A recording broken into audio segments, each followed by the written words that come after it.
week 13 was not lucky number 13 for us here on the Board of Spreads. 1-4 record, absolutely terrible. And last week I said about Jake Browning, you know what else is brown? Well, that brown got dumped directly on my head. Browning looked like Joe Burrow, JB to JB, Joe Burrow to Jake Browning. What a performance by Browning, and a terrible performance by me, Nick Kostos, picking games in the National Football League last week. But here's the good news. There's always a new week. There's always more games and always more bets to be placed here on the Board of Spreads, presented by BetMGM, the king of sportsbooks. Nick Kostos here with you, giving you the 5 best bets for week 14 in the National Football League. Also going to give you an SGP Plus. Also going to give you the 2-team teaser, Lock of the Millennium.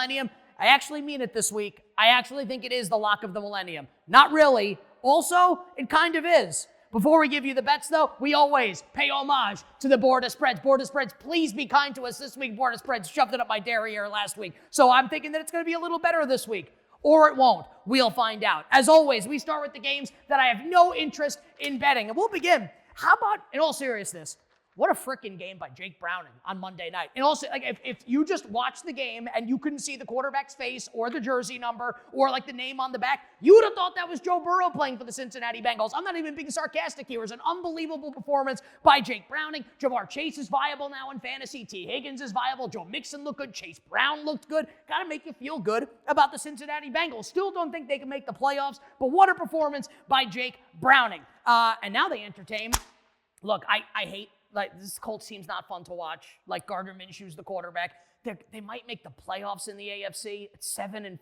Also, like, probably should bet Shane Steichen to win Coach of the Year. They play the Texans in Week 18 at home. That could get flexed to primetime with the Trevor Lawrence injury. Just something that give you something to think about. Anyway, Colts and Bengals this week. So in the Midwest coming up on Sunday, we're going to have bad weather across the board. We'll have bad weather potentially in Cincy, bad weather maybe in Chicago. Maybe we get bad weather in Baltimore, which I know is not in the Midwest, and bad weather maybe in Cleveland. So it's going to maybe like tinge the way we talk about these games. Now, if we get good weather coming up in Cincinnati, and that means that the wind is not bad, we're not concerned about snow. We're not concerned about rain. What we're concerned about is wind. That's what screws up a passing game, right? If this were like a dome game in Indianapolis, this total would be like 4 points higher. So if we get to the weekend and the wind's not going to be bad, thinking 15 miles per hour or less, 20 miles per hour or less, this is a smash on the over with Indianapolis and Cincinnati. If Browning's going to look like he did, and Gardner Minshew and the Colts, hashtag Shane Steichen, overs run 1 billion plays, over 40, but we need to make sure the wind's going to be good before we do that. It's a little early in the week. We tape this on Wednesday, so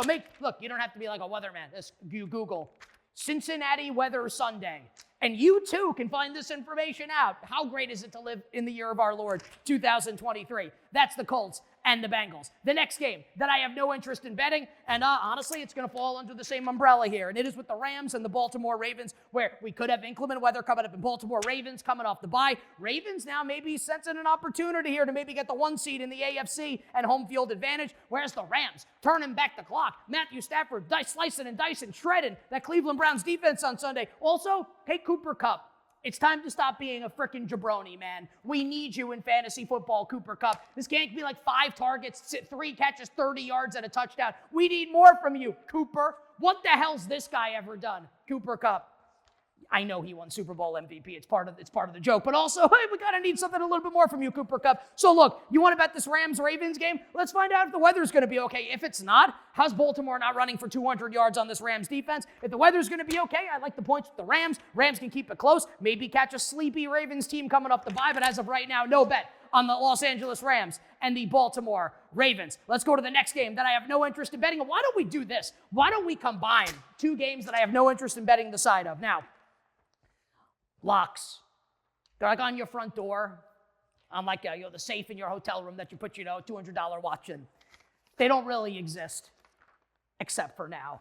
And I am being a little facetious because every bet can lose, no matter how good you feel about it beforehand. Also, I think this one's going to win. I will place my own money on it. That does not mean it's going to win. Also, I sucked last week. I was the effing worst last week and went 1-4. So make of that what you will. But someone tell me how this 2-team teaser loses. You have. Ritter me this. I've been betting the Falcons. I've been loving the Atlanta Falcons here. Like, ritter me this. How are the Falcons ever winning this game against Tampa by double digits if UT's Tampa up to +8.5. Like, think they played earlier this season in Tampa. Atlanta won the game 16-13 because all the Falcons do is play close games, because the quarterback's absolutely miserable and they can't win by margin. They can have a billion turnovers. That's how it happens. But I don't expect that to be the case. And then we have Buffalo and Kansas City. Now, if I had to bet this game, I would just lay the Chiefs. Why? Because Buffalo always loses. But you've got Buffalo with the great schedule spot, the Bills coming off the bye, and Kansas City in the midst of an absolutely brutal schedule stretch for them. Lost on Sunday night, obviously, in Lambeau against the Packers. Look, I don't know if the Chiefs are definitely going to win this game, but what I do feel good about is even if the Chiefs do win, they ain't blowing Buffalo out. It ain't happening. The offense hasn't been that good this year. Even if Taylor Swift's there, I don't know if it makes much of a difference here. Maybe bad blood with these two teams. Let's tease Buffalo up to +8.5 and the Bucs to +8.5. Fire the cannons, Bills Mafia, whatever. Bills and the Bucs, the two-team teaser lock of the millennium for Week 14 in the National Football League. Is that it? Yeah, I think that's it for the games that I have no interest in betting, which is awesome. That means we're going to have bets on a lot of games this weekend. So let's go to Chicago, where we may have bad weather coming up in this game with the Bears and the Detroit Lions. How do I know that? Because it's December, and the game's played outdoors in a city nicknamed the Windy City. You tell me if you think the weather is going to be good. And then you've got Jared Goff and his baby hands. It's not like I have Shaquille O'Neal hands. But I'm also not a quarterback in the NFL. How are Jared Goff and his baby hands going to do outdoors in Chicago against the Bears? These two teams played a couple weeks ago in Detroit. And we had Lions teaser like, thank God they hit, but Chicago probably should have won the game. And this opened at a higher number. Chicago's been getting bet. He's even hit 3 at points this week. I think this might close Detroit -3. And if and when that happens, roar! We're taking the Detroit Lions, baby. We're going to lay the 3 with the Lions against the Bears. You know why? Because on the other sideline, Matt Eberflus. Do you know why we call him that? Because he doesn't win. And Justin Fields, who also doesn't win. Like, great, they beat the Vikings a couple weeks ago. The Vikings were so bad in that game, they might bench Josh Dobbs for this game against the Raiders on Sunday. So no bet right now, but if and when we get it. Lions -3 on the road at the terrible Chicago Bears. Roar! Let's do it. But we got to wait till we get 3 with the Detroit Lions. All right, the next game that I like but don't love. Oh, man. How great is this? The New York Jets. Just like the gift that keeps on giving. I tried to tell everybody, Tim Boyle is the absolute worst. However bad you think Zach Wilson is, like, dig really deep, get that shovel, get that sumbitch, and dig even deeper. We're in the Earth's core with Tim Boyle. How bad is it for Tim Boyle? They cut him earlier this week after he started a couple games and then picked up Brett Rippon, who the Rams started in a game against Green Bay, and they cut his ass 2 days later. That's how bad it is for Tim Boyle. Now, we don't have to dredge up the Zach Wilson thing. Does Zach Wilson want to play or not? Also, it's really insane. You paid $30 million. Guess what? Sign me up and I'll play for $30 million. Zach Wilson, you're an employer. Do your job, kid. Immature Zach Wilson. Then you got the head coach texting members of the New York media. Hey, Bob Saleh, I'll give you my number. You can text me, and you know what I'll say? Resign. Save yourself the trouble because the season's spiraling out of control. With that being said, though, you can only bet the Jets in this game against the Houston Texans. Last week, we took Atlanta laying 2.5 on the road. The thought process was Tim Boyle to win or Tim Boyle to lose. But now, whether they start Simeon, whether they start Zach Wilson, whether they start Brett Rippon, whether they start Joe Namath, whether they start Ken O'Brien, Mark Sanchez, Tim Tebow, Chad Pennington, it doesn't make a difference. Because I don't know if Houston can win by margin. And let us now have a moment of silence for everyone who had Tank Dell in fantasy football.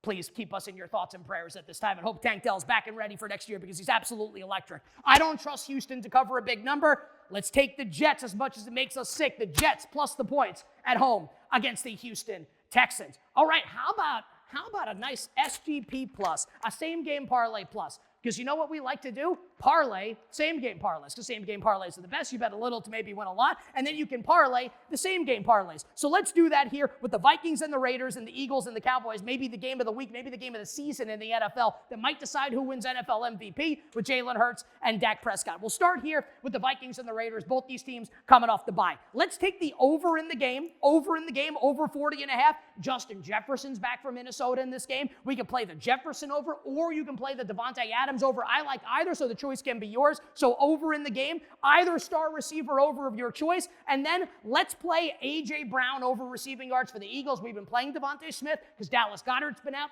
Goedert's expected back. That means big game coming up for A.J. Brown. And we'll play the over in this game. over 53 and A.J. Brown over receiving yards, over 40.5 and either Jefferson or Devontae Adams over receiving yards. If you made me bet the game straight up, I guess I take the 3 with the Raiders. Made me bet this game straight up. I wouldn't bet it with your money. I bet the Eagles last week, and now I have less money than I did before the game started. So no bet for me on the side. Give me the over with the Eagles and the Cowboys.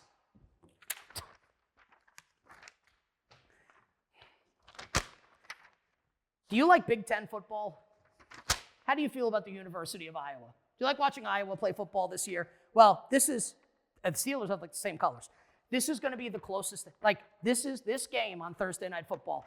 You want to talk about from the penthouse to the outhouse? Al Michaels, last week on Amazon Prime, gets to call an electric shootout with the Cowboys and the Seahawks. And we go from that to this. Mitch Trubisky and Bailey Slappy. The total of this game is 30. What the F is this? 1987 with a total of 30 in a game? And honestly, it might be too high. Maybe the first digit should actually be a 2. I bet the Patriots last week to win. I still think it was a good bet, even though it lost. They lost 6-0. By the way, Patriots fans, do you still feel like Bailey Slappy's the next Tom Brady? Tried to tell you he wasn't. Honestly, I think in this game, it's how are you playing the Steelers? Belichick might be like, you heard of quiet quitting. That's what the hashtag millennials are doing these days. I think Bill Belichick is hashtag quiet tanking right now to try to get Caleb Williams in the NFL draft. Steelers -6, the only play you can make. And if you want to bet the over, I got 2 words for you. Grow the F up. Let's go under the total here, and we'll, I guess, only lay the Steelers coming up on Thursday against the New England Patriots. How many games is this? Is that 6? Okay. Oh, yeah, we got one last game here, and it's San Francisco and Seattle, and then we'll give you the 5 bets that we like the most coming up this weekend. How about Brock Purdy? Brock Purdy might win NFL MVP, and yes, I understand. He throws the ball 2 yards to like an all-pro who then runs 80 yards. Also, he's got great stats, and they're the best team in the league. He might win MVP, and here come the Seattle Seahawks. Also, man, this is like big time, like Barry Horowitz. Pat myself on the back here. Tried to tell you that Seattle's going to miss the playoffs. 6-6, going to get bulldozed by San Francisco this week and then play the Eagles next week. You think this team's making the playoffs? They ain't. In the words of Stone Cold Steve Austin, they ain't making the playoffs. Can they cover the 10.5 against San Francisco? In a word, no. Niners going to bulldoze them in this game. 9-0 against Seattle on Sunday in the NFC West. And that takes us to the 5 best bets, Week 14 in the NFL. It's almost impossible for me to do worse than I did last week at 1-4. 0-5 would get us there. I'm not even putting that out there into the goddamn universe. We're rolling it this week with the 5 best bets, and we're going to have a better week, and we're going to start by betting because, when you're looking to get a winning week, you want to bet on the head coach that you really trust. And for me, of course, that's Dennis Allen. Yes, I think Dennis Allen's the absolute worst. I don't even understand how this guy got a second head coaching gig after what happened in Oakland. I think he's terrible. Also, this point spread's nuts. Poor Derek Carr. The guy gets absolutely mangled every game he plays in. Laying on his back more often than you get the idea. I mean, I don't know who's worse, him or his brother who's saying that, that Jalen Hurts should be benched for Marcus Mariota. Anyway, you got to feel bad in all seriousness. I think Derek Carr is bad. Also, he's been concussed twice in a month. The Saints can say whatever they want. Carr's not playing in this game. Likely to be Jameis Winston. Taysom Hill will play as well. And think about this. I'm not saying the bet's a lock, but think about this. The Saints played the Bears and Tyson Bagent at home, however long ago that was, but 3 weeks, month ago, whatever. The Saints closed in that game more than a touchdown favorite. Now they're going to host Bryce Young in Carolina, the worst team in the league, and the point spread's going to be less than 6. I don't want to do it, but I have to. When the Saints go marching in, we all will cash our bets. Saints -5.5 against the pathetic Carolina Panthers. Next best bet. Let's go to Cleveland, where I'm wacko for Flacco. I've been wacko for Flacco since that Super Bowl run back in 2012. Had the Ravens, you can actually go back and check my Twitter timeline on that. I've been wacko for Flacco forever. And wacko for Flacco this game for the Cleveland Browns against the Jacksonville Jaguars. Where, man, how was that game on Monday night for Jacksonville? Lose outright, check. Lose your number 1 or number 2 receiver, Christian Kirk, check. And then the quarterback gets a high ankle sprain, check. Also, the Jaguars can say whatever they want. Yeah, Trevor Lawrence, we're not going to rule him out yet. He's got a high ankle sprain. He ain't playing in this game, and he ain't going to have mobility the rest of the season. That's how this is going to go. Maybe they can still make the playoffs, whatever, make a deep run. He ain't playing this week. So it's going to be C.J. Beathard on the road in bad weather against this defense with Joe Flacco, who could actually sling the ball through the wind, got a big arm, has played in a million bad weather games in the AFC North. Browns -3. This might be my favorite bet of the week. Give me Cleveland -3, dog pound against the Jacksonville Jaguars. Okay, yeah, see, I freaking, Bet on Denver every week. We're going to do it again. And Russell Wilson let me down last week. I said all week, Russell Wilson not going to turn the ball over. That's why I like the Broncos. Then Russell Wilson turned the ball over. Whose fault is that? Russ's, not mine. I was right. He was wrong. Jerk should have played better, including that final toss at the end of the game that took 3 years off my life. But this week, we're going back to the well with the Denver Broncos. Why? Because it's zombie Brandon Staley. And think about this, man. Like, in all seriousness, okay, great, the Chargers shut out the Patriots. They beat New England 6-0. The Patriots are so 6-0. Like, that's with Justin Herbert as your quarterback. That's all you can muster. And now they're going to lay a full 3 at home against the better head coach in Sean Payton and a smarter team. Broncos country, let's cover. Hey, Russ, stop turning the football over, buddy. Broncos +3 against the LA Chargers. And then we will actually like both Monday night games. Monday night doubleheader coming up next week. And we will start. I'm actually going to give you a total play here. We normally don't do this. Someone tell me, okay, so Jeffrey Simmons is Tennessee's best run-stopping defensive lineman, like all-pro caliber player. He ain't playing in this game. What do we tell you every week? Tennessee has like the worst secondary in the league. Everyone throws on them. Alec Pierce came back from the dead and scored a long touchdown on them this past Sunday. Like, what do you think's going to happen with Tyreek Hill and Jalen Waddle in this game against the secondary? Like, what do you think's going to happen? They're going to score 1 billion points. Also, Simmons isn't playing. So now here comes Devon Achane running for 18 yards a carry. So Miami's going to score a ton of points in this game. And then you get Tennessee and you'll love it at Levis in catch-up mode. I think this one easily gets over the total. So best bet numero cuatro will be over 47.5 Monday Night Football with the Dolphins and the Titans. And then best bet number 5. Oh, baby, it's a Tommy DeVito, baby. I got to tell you, the Giants should hire Dom DeSandro away from the Eagles and have him on the sideline and they could do the Italian thing, him and Tommy DeVito coming up on Monday night. Look, Love does not stink. Yeah. He's awesome. He played great. Also, they might not have Christian Watson in this game. And this is a great opportunity to sell on the Green Bay Packers. Look, like, Green Bay's good. They're better than the Giants. They're a favorite. They have to win by a touchdown for you to win this bet. Giants coming off the bye. DeVito another start. Big Blue cover. I don't know how it's going to happen, but Big Blue and Tommy DeVito, chicken cutlets, marinade, gabagool, whatever, all this stuff. Caponata is one of my favorites. I married into an Italian family. They call caponata like gabaladine. Get some gabaladine ready for Tommy DeVito this week for the New York Football Giants as the Giants cover the spread against the Packers to wrap up Week 14 in the National Football League. And that does it. The 5 bets for Week 14 in the National Football League. Get those bets in. BetMGM.com and the BetMGM app. I am Nick Kostos, and we will see you next week for the Board of Spreads.